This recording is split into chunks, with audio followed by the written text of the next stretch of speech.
Good morning. Good morning. No, it's good afternoon. Good afternoon, everyone.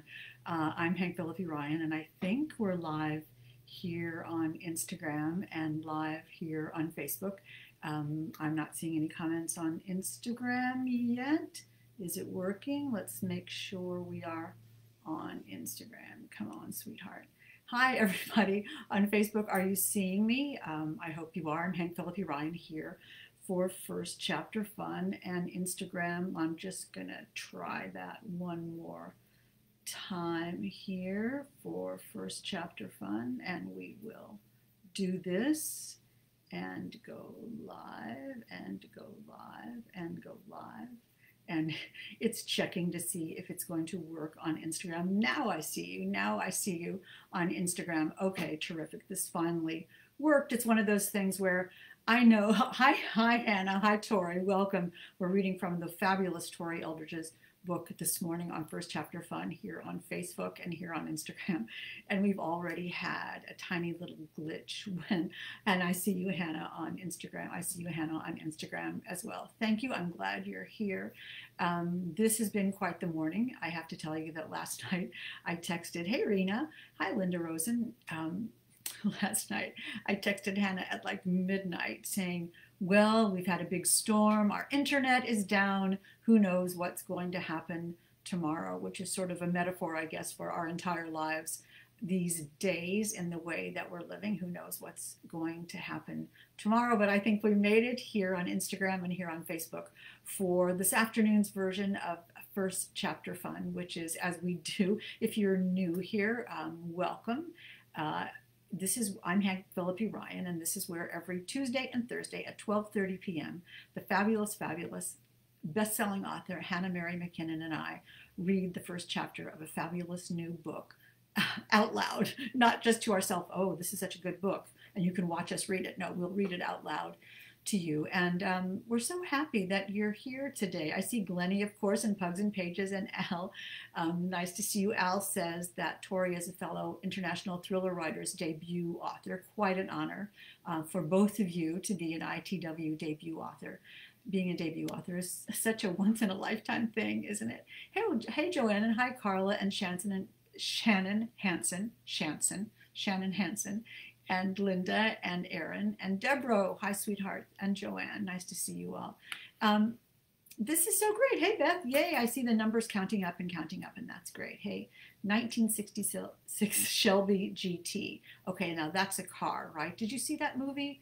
What was it called? The car movie, not the Fast and the Furious, but the one about the Indy driver. Well, you can tell me what it is. It was really good. Anyway, about the Mustang. And now I'm digressing. Again, welcome. It's First Chapter Fun. We're just talking to watch you all gather. And Elizabeth saying, good afternoon. It must never get old, saying best-selling author. I have to say, for Hannah and for me, that every time I think of it, every time I hear it, every time someone says best-selling author Hank Philippi Ryan or best-selling author Hannah Mary McKinnon, you do get goosebumps. It is something that doesn't really go away. Hey, Carol, Ford versus Ferrari, Kayaker says. That's right, Ford versus Ferrari. That was kind of a good movie. I was surprised by that movie, and I impressed my husband quite a bit about it because I'm from Indianapolis, where the Indy 500 race is, and so I know about cars. I know it seems unlikely that I know about Indy racing, but I kind of do. And so that was a fun movie to watch. Surprising. Hannah saying never gets old. Hi, Rose. Hi, is the movie Bullet? No, also good, but Ford versus Ferrari was the one I was talking about. Nancy Hayes, hello from Fort Walton Beach. Nice to see you, Nancy. This is great. So glad that you're all here this morning. Hey, Tracy, Hannah loves that movie too. You know, if there is any good thing about this horrific pandemic, it is that Hannah and I got to be really great friends. And as a result, all of you got to know Hannah and me, and we all got to be together every Tuesday and Thursday at 12:30 p.m. to hear a wonderful first chapter on First Chapter Fun. Jill is saying, hi, and it's getting close to 100. I know this is episode 97 of First Chapter Fun, episode 97, which feels like we're counting down to something or counting up to something. But really what we're counting is how glorious it is that we are still all here happy together on episode 97 of First Chapter Fun, where Today we're going to be reading from Tori Eldridge's The Ninja's Blade, which you can see so much fun to hold up a real book. You can really see it with very little glare. The Ninja's Blade, a fast-paced ninja thriller from our own delightful, fabulous friend Tori Eldridge, who is such a stalwart and who is often here to chat with us, and we are so glad to be reading from The Ninja's Blade today. Let me tell you really fast. Hi, Susan. Let me tell you something really fast, because Hannah and I want to keep in touch with you as much as we possibly can, and there's a new way for us to do that now. It's an event called The Back Room. We were talking about, another author and I were talking about how frustrating it is to have author events on Zoom, and it's great. I mean, it's really all we all have, but you can't really talk to anyone. Either it's like watching television, so the author is talking at you and you're blacked out or not even on screen and certainly can't talk. So we figured out a way to have a very interactive author event, almost, not quite, but almost as good as face-to-face, sort of Zoom face-to-face. So it's called The Back Room, where 4 authors appear on a panel and then quickly break up into separate breakout rooms. So each of the 4 authors gets to individually talk to the people who attend the event, and the attendance is limited, so you can really have as sort of up close and personal as you possibly can in these trying times. So the cool part is on Tuesday, October 13th. There's a wonderful back room that's going to be me with Megan Collins, Rachel Housel Hall, and Michelle Campbell. Me, Megan Collins, Rachel Housel Hall, and Michelle Campbell, moderated by the fabulous Karen Dion, who wrote The Marsh King's Daughter and The Wicked Sister. So we'll all be together. And then on Sunday, October 18th at 1 p.m., and we'll put this up, it'll be Hannah. Hannah will be in the back room with Ozma Khan, Angie Kim, and Christina McDonald. And I'll be moderating that event. So what a wonderful lineup that is. So the reason we're telling you this is not only so you can come talk to Hannah and me at these events and other events. Yes, Hannah's saying October 18th, I'll be in the back room. Yeah. That's what we're saying, with Ozma Khan. You know her. She's a fantastic Canadian author. Angie Kim and Christina McDonald and Hannah, and I'll be moderating that panel, so that's awesome. So here's the thing, the back room, you need to go to BKSP, backspace, like bksp.org, and sign up. Not right now, because we're gonna hear Tori Eldridge's book, The Ninja's Blade. And Tori was one of the first authors in the back room, and that was really fun a week ago. She was so brave to be on our experimental event. So you can come hear Hannah on October 18th, and I'll be there too. And October 13th, you can hear me on the panel. There's 20 questions, and then, which is hilarious, and then we go into the back rooms and break out and talk, and it's really fun. So go to bksp.org, we'll post that, and sign up. And if you say, Hannah and Hank sent me, VIP pass, Hannah and Hank sent me, put that in, and we'll make sure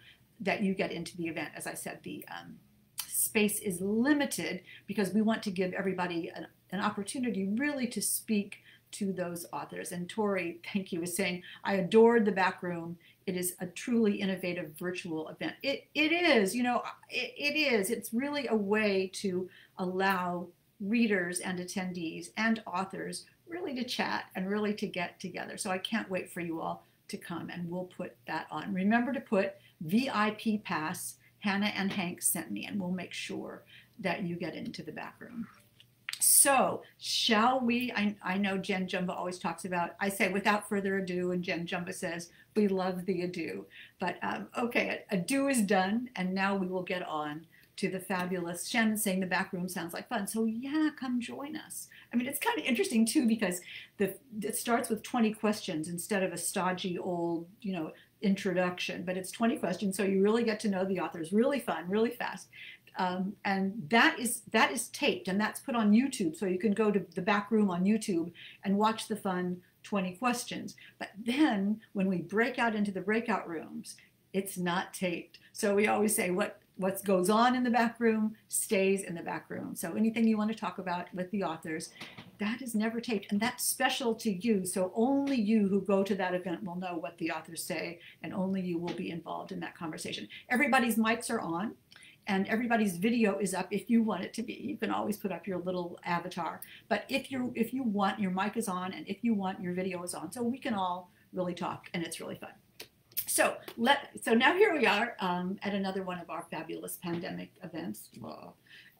Talking about the great, terrific page turner, the Ninja's Blade by our own Tori Eldridge. Oh, Glennie, thank you. She put up, that's so nice of you. She put up the link to Backspace. So sign up for she signed up for the 18th, great. Sign up for the 13th to hear me too. Sign up for all of them. You can use that VIP pass Hannah and Hank sent me for any of the events that you want. Okay, so that Jen is saying my dream come true. So come join us. You know, we would love to see you on the 13th and on the 18th and throughout. There are so many wonderful authors. You will not believe the array of authors that we have arranged to have on the back row, many of whom we have had right here on First Chapter Fun. And so Hannah and I are delighted, along with Karen Dion in the back room, to keep you connected with authors. But right now, let's keep you connected to The Ninja's Blade with Tori Eldridge. Let me tell you a little bit about Tori Eldridge. We've talked to her here so many times, and she's often here, and that's just completely fantastic. We are really thrilled with that. But let me tell you a little bit about her. Tori Eldridge is the Lefty-nominated author of The Ninja Daughter, which was named one of the best mystery books of the year by the South Florida Sun-Sentinel and awarded 2019 Thriller Book of the Year by Authors on the Air Global Radio Network. Her short stories appear in several anthologies, and her screenplay, The Gift, earned a semifinalist spot in the prestigious Academy Nichol Fellowship. Before writing, Tori performed as an actress, singer, dancer on Broadway, which we should just stop talking and hear all about this. Dancer on Broadway, Broadway, television, and film. So she has had adventures that we can only dream about. So we can get her to tell us about that. She is of Hawaiian, Chinese, Norwegian descent and was born and raised in Honolulu, where she graduated from the Punahou School with a classmate, Barack Obama. Again, Tori has stories, and so we need to find out stuff from her. Tori holds a 5th degree black belt in Toshindo Ninjutsu and has traveled the USA teaching seminars on the ninja arts, weapons, and women's self-protection. Her second book in the Lily Wong series, The Ninja's Blade, I will hold it up again, The Ninja's Blade is available right now. And we will read this morning from The Ninja's Blade with the kind permission of Polis Publishing and our wonderful dear Tori Eldridge, who has entrusted us to read from the beginning of her book. I know Hannah Mary McKinnon is saying, wow. Everybody's saying wow on Instagram. Wow, wow, wow. Yes, that it is quite astonishing. Hannah was saying the other day how amazing it is, the histories and the biographies and the backgrounds of the authors that we read here on First Chapter Fun. It's kind of great to get to know them. Okay, so as we said, episode number 97 of First Chapter Fun. We welcome you today, and let's hear the beginning. It's the first couple chapters, really. I asked Tori if we could read more than the first chapter since it's too short, and I know you'll want to have a little bit more, so let me read you a little bit more. Tracy's saying 5th degree, in other words, leave Tori, 5th degree, in other words, leave Tori the heck alone. That's right, or let's be really nice to her. You know, we love Tori, yes, we do anything she says. Linda Rosen saying, Tori is a total ninja. Okay. Nancy's saying, signed up for the 13th and 18th. Yay, thank you. That's so great. We'd love to see you. And I hope you remember to put VIP pass Hannah and Hank sent me. That'd be great. Okay, so The Ninja's Blade. The Ninja's Blade. Ready? Sitting down? Got your tea? Got your coffee? All settled, comforter around you. Hi, Sarah. Nice to see you. Sarah smiles. Tori's saying, or befriend me. Right. Okay, we are ready. Now we're all zen and prepared and cool, and here is the beginning of The Ninja's Blade by Tori Eldridge. Chapter 1. I swerved around the car and pedaled faster and faster, away from my blood-soaked memories. A car horn honked, and the Prius in front of me slammed to a stop. I skidded between the metal bollards protecting the open metro tracks and braked in front of 2 startled commuters exiting the station. Get off the walk, the man said, raising a protective arm around the woman. Sorry, the car. I glanced over my shoulder to indicate the traffic jam, but the Prius was gone and the road was clear. What the hell had just happened? I had no idea, but it wasn't the first time. The last month had been filled with close calls, angry people, and lost gaps of time. I needed to get my act together. But how could I, when my sleep was stolen by images of blood-stained mattresses and gaping bullet wounds? I darted across the boulevard to Exposition Park and coasted down Victory Walk. The air smelled like trees, fresh and clean, alive.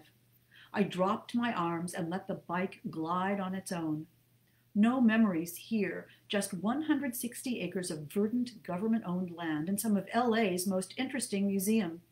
Natural history on the right, California African American to the left, and my favorite, the Science Center up ahead, home of the space shuttle Endeavour. I grabbed the handles of my racing bike and skidded to a stop as a boy ran across my path and sprinted toward the rose garden. A teenage girl followed, chased by 3 stocky men whose strides were shortened by the low crotches of their baggy shorts. Crew socks, fancy kicks, striped tees.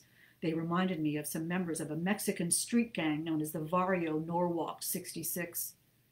I jerked my bike in front of them, causing them to stumble into each other to keep from crashing into me. Sorry, fellas, didn't see you coming. They grunted but didn't respond and resumed their chase. 2 ran up Victory Walk. The biggest of the 3 charged into the sunken rose garden. He zigzagged through the grass around the rosebush grid and following the same route as the kids. I headed straight for the stone fountain in the center and made a hard right up the widest grassy path. The kids cut in front of me and bolted toward the Science Center. They were running for their lives, desperate and terrified. I couldn't let those men catch them. I just couldn't. One thug burst into my path and pivoted after the kids, powerful legs pumping in spite of his baggy shorts. He was bigger than both of them put together. If he caught them, they wouldn't stand a chance. I pedaled up beside him and kicked the side of his leg.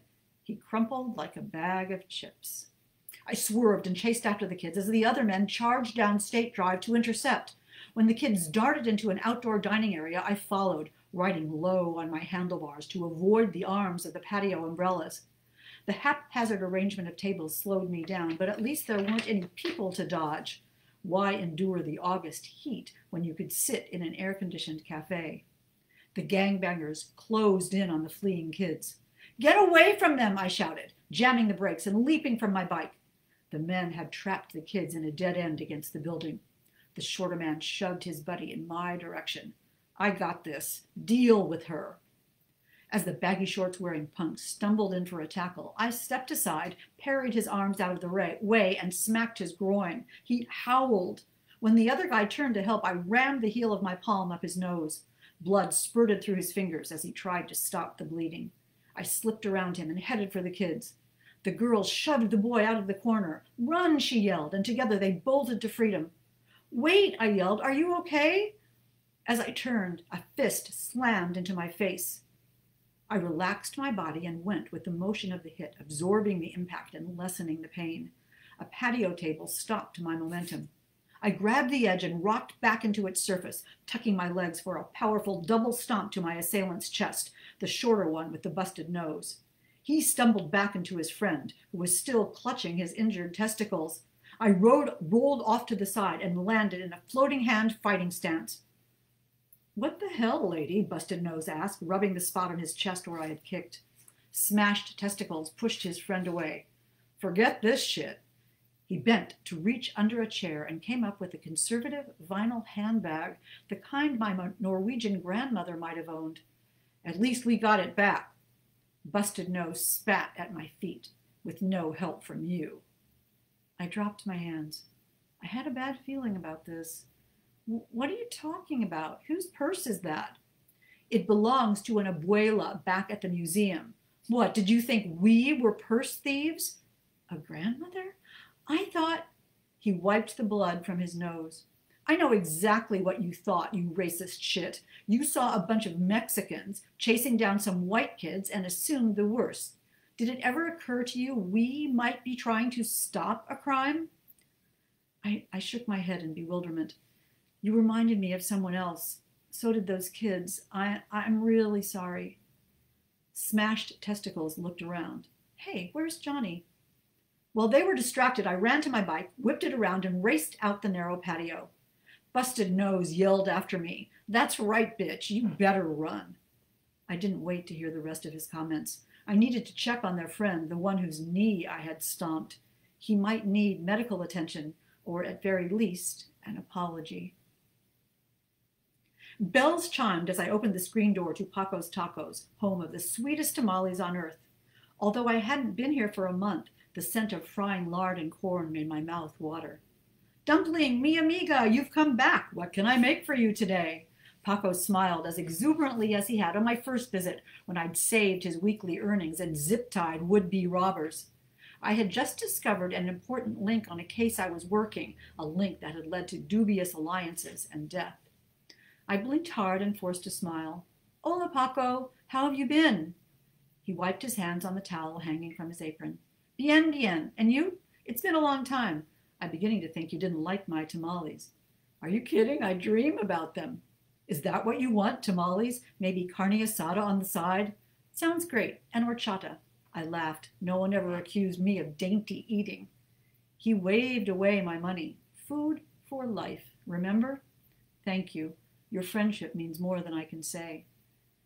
I meant it. After getting called a racist for attacking the wrong people, Paco's kindness was a comfort. But even that couldn't remove the sting of the accusation. I was half Asian with strong ties in many ethnic communities, not just my own. I knew better than to project the horror of the Barrio Norwalk 66 onto other men in the same community, even if they were chasing frightened kids and shouting profanities. I should have followed and waited to see what they'd do. I should have gathered more information before I smashed noses and crumpled knees. Instead, I made assumptions and attacked. Just because an accusation stung didn't mean it was wrong. I took a seat and waited for my food, wishing the brightly colored furniture was dark like my mood. Even the high school girls at the orange table in front of me couldn't compete with their cheerfully painted red and aqua chairs. Well, one of them could. The other shrank in on herself as if she didn't deserve to be seen. The oddness of their pairing went beyond the obvious differences of age, ethnicity, and presentation. The older black girl wore a slinky top and sexy capri pants, while the younger Latina girl could have been dressed for church. It was their body language. The older girl leaned back in her chair with her head cocked at an imperious angle, while the younger girl slouched, occasionally glancing up from her folded hands to flash an appreciative smile. The tableau suggested a disturbing imbalance of power. The older girl wiped her hands with a napkin and dropped it onto the remnants of beans, rice, and sauce. You been here before? The younger girl gave a slight shake of her head and nibbled on the edge of a soft taco. I don't eat out much. When I do, it's usually Guatemalan food. You know, like my parents. The older girl tossed back her sleek hair, highlighted with hints of red and gold. I come here all the time. I'm surprised your friends don't bring you. Friends? The girl slumped lower in her seat. Mexican girls at school don't welcome Guatemalans into their circles, especially ones whose parents... She shook her head and left it at that. That sucks. The younger girl shrugged. I'm surprised you invited me. Why? Because I'm black? The girl nodded. Well, we got reason, right? Jefferson High used to be all black, or close enough. A lot of famous people came out of our school. Alvin Ailey, Barry White, Etta James, a bunch of jazz singers and musicians, athletes, even judges and politicians. We had a proud community back then, or so Granny tells me. Mama tells a different story. She says the Latinos came in and turned Jeff into Little Mexico. The black kids revolted. Brown kids pushed back. You heard about that? The girl nodded again. That shit doesn't happen now that so many of us moved away. You guys took over the whole neighborhood.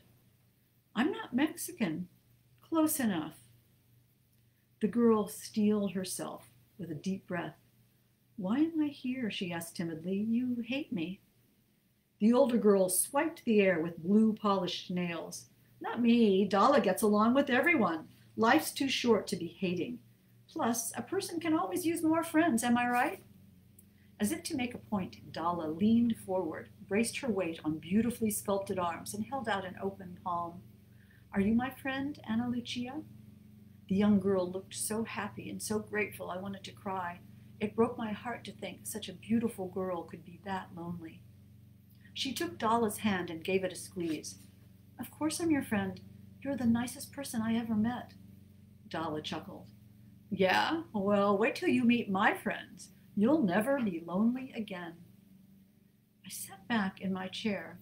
Why would a girl like Dalla befriend a meek nobody like Ana Lucia? It didn't make sense. When the girls packed up their bags, a sling purse for Dalla and a Jefferson High backpack for Ana Lucia, I asked Paco to wrap my food to go. I'll be back to pick it up, I said. There's something I need to check. Okay, I'm going to just go on a little bit more. Should I just go on a little bit more? I'm going to go on a little bit more. Okay, a little bit more. The girls were standing at the curb. They had been sitting in profile for me at the restaurant, and I doubted whether either of them had made note of my appearance. I wanted to keep it that way. I vaulted over the porch railing onto the walkway that ran along the side of the building and ducked behind the recycling bin, then unlocked my bike. In the 15 seconds that took, a gunmetal gray Camaro coupe had pulled up to the curb. Rap music pounded from the car's speakers in a throbbing, sultry rhythm. Then the volume dropped. Dalla leaned into the passenger side door and poked her head through the open window. Ana Lucia hung a few feet back, clutching her backpack to her chest. Dalla stood up and beckoned to Ana Lucia. Come meet my friend. He's as sweet as his ride. Ana Lucia paused, giving me hope that she might head back into Paco's Tacos. Dalla opened the front door wide. Come on, girl, he won't bite. After glancing up and down the street, Ana Lucia walked to the car. I crept forward to get my own look at Dalla's sweet, harmless friend, but Ana Lucia blocked my view. Words were exchanged. From the way Ana Lucia's knee turned in and her shoulder raised coquettishly to her ear, I could tell she was both embarrassed and pleased. Whoever this friend was, he was turning on the charm. You girls want a ride? He asked, at a volume loud enough to hear, but not to identify any characteristics beyond a smooth tone and a baritone pitch. Dalla clapped her hands. That'd be great. We were just heading home. Isn't that right, Ana Lucia? Dalla tipped the front seat forward and gestured for the girl to get in the back. When she didn't move, Dalla bumped her hip playfully. Go on, girl. We get to ride in style. Don't do it, I thought. Don't get in that car. But she did. You see, okay, how tense is, oh my golly, poor Ana Lucia. This is not good. Hannah Mary McKinnon is saying, step away from the car, step away from the car. Absolutely. And Wendy is saying, it's very good. Maybe we should move on to Second Chapter Fun. Every Tuesday and Thursday at 1:30 p.m. we will have 2 Chapter Fun. Second Chapter Fun, that's great. Good idea. Thank you. Never get in the car. Tori is saying it and everybody's saying it. Never get in the car. We can take that as a given, right? That's just sort of basically never get in the car. Of course, there's Uber now, where there was Uber back when life was normal, but we can talk about that another day. Nancy saying, don't stop now. Shannon saying, she got in the car? What happened? Carol saying, ordered your book, Tori, from Book Carnival. Yes, we love Ann Saller at Book Carnival, and we are so pleased that that's where you got the book. We love independent bookstores. Another reason for the back room to encourage people to buy books from independent bookstores, and that's what we do right here also at First Chapter Fun. We're cleverly trying to tease you by introducing you to books like The Ninja's Blade, which you can hear how tense and how important and how contemporary and how timely this book is. Lily Wong, you know, Tess Gerritsen loves Lily Wong and talked about her in a wonderful blurb and review of this book. So if Tess Gerritsen loves Lily Wong, we all do too, and you all will too. So thank you, dear Tori, for trusting us with your book this afternoon. There is a giveaway, which I wrote in big letters on my notes and then forgot to say. Yes, yes, yes, Tori is giving away a copy of The Ninja's Blade. There's a picture of her wonderful prize package on the First Chapter Fund page on Facebook. It's an autographed book and all kinds of ninja goodies, so you will not want to miss. So comment, comment, comment. We will leave the comments open for a little while since I forgot to mention it. Since I forgot to mention the giveaway. So when people watch it on video, which you can, right here on Facebook, it says media, then videos, and you can see this whenever you like. And the 96 other videos that we have posted. And here on Instagram, you can see them all on IGTV whenever you like. So please comment. The comments will I read us the back cover, Hannah Mary McKinnon is saying, oh, did I not do that? You know, I just skipped to the book. Okay, so we'll now go back to the beginning. And yes, Hannah, you are so right. What would I do without you? Here is the back cover of The Ninja's Blade, which I have right here. And again, like the giveaway part, I just didn't read it. So let me tell you a little bit about what you just heard. Okay. Okay, here's the back cover of, oops, nope, are we still on? We are still on. I just hit something and now we're gone. And the whole thing falls apart. Okay, and there we are. Never a dull moment. Okay, this is the back of The Ninja's Blade. And let me tell you a little bit about it. Thank you for reminding me, Hannah. The back cover. Lily Wong, a Chinese-Norwegian modern-day ninja, has more trouble than she was bargaining for when controlling grandparents arrive in Los Angeles from Hong Kong. At the same time, she goes undercover into the dangerous world of youth sex trafficking. As she hunts for a kidnapped prostitution victim, a missing high school girl, and a sociopathic trafficker, the surviving members of a murderous street gang hunt for her. Life would be easier if Lily knew who to trust. But when the victims are villains, villains are victims, and even family is plotting against her, easy is not an option. All Lily can do is follow the trail wherever it leads, through a high school campus polarized by racial tension, or the secret back rooms of a barber/tattoo/brothel, or the soul-crushing stretch of Long Beach Boulevard known as the Blade. She relies on her ninja skills to deceive and infiltrate, rescue and kill, whatever is necessary to free the girls from their literal and figurative slavery. If only those same skills could keep Lily's conniving grandparents from hijacking her future. Okay, so I'm kind of thinking that it's sort of good that you heard that second and not necessarily first. I loved plunging you right into The Ninja's Blade. And we know even without that description what's happening. So anyway, that's Lily Wong, the second Lily Wong. You can also read the first Lily Wong, The Ninja's Daughter. You can read them in any order, and I hope you will. Brenda's saying, I need to find out what happens to Ana Lucia, and don't we all? We trust Lily Wong. Everybody trusts Lily Wong. You want her on your side. So let me, Rose Ward is saying, I love reading thrillers, thank you. And Kay says, I agree. And Keith just joined. Hi, Keith. And here is, if you like today, we hope you will also love Tuesday's book that we will read right here. Hannah and I will read right here at 12:30 on Tuesday, which is Angel Luis Colon's Hell Chose Me. And we have to decide whether it is Hell Chose Me, or Hell Chose Me, or Hell Chose Me. So Angel will be here to tell us how we interpret this title. So we see us here Tuesday. All of you join us here Tuesday at 12:30 Eastern, 12:30 p.m. Eastern for the next episode of First Chapter Fun. That will be episode 98. 98. Again, thank you to the amazing Tori Eldridge for allowing us to read from The Ninja's Blade with the back cover section second and the reading first. It's a new way of doing it, ladies and gentlemen. We will try that as a possibility.